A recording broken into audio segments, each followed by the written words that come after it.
Hello குட்டீஸ், நான் தான் உங்க ரிஜோ அக்கா. இன்னைக்கு நம்ம பார்க்க போற வசனம் 19வது வசனம். சங்கீதம் 23:1.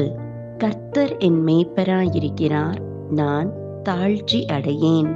என்ன குட்டீஸ், இந்த வசனம் உங்களுக்கு முன்னாடியே தெரியும் இல்லையா? இதை திரும்பவும் இன்னைக்கு நம்ம ஒரு தடவை சொல்லிக்குவோம். 2வது தடவை என்னோட கூட சொல்லுங்க. கர்த்தர் என் மேய்ப்பராயிருக்கிறார், நான் தாழ்ச்சி அடையேன்.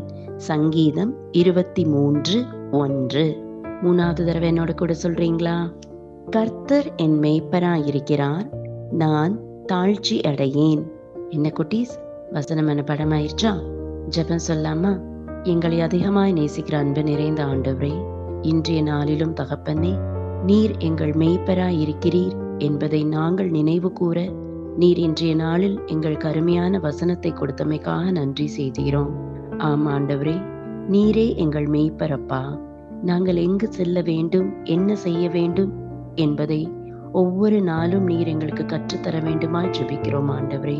உம்முடைய சத்தத்தை கேட்டு நேரான வழியிலே நாங்கள் செல்ல நீர் எங்களோடு இருந்து எங்களை வழிநடத்தியுள்ள வேண்டுமாய் எங்கள் நாதர் இயேசு கிறிஸ்துவின் வழியாக கேட்கிறோம், எங்கள் ஜீவனுள்ள நல்ல பிதாவே. ஆமேன்.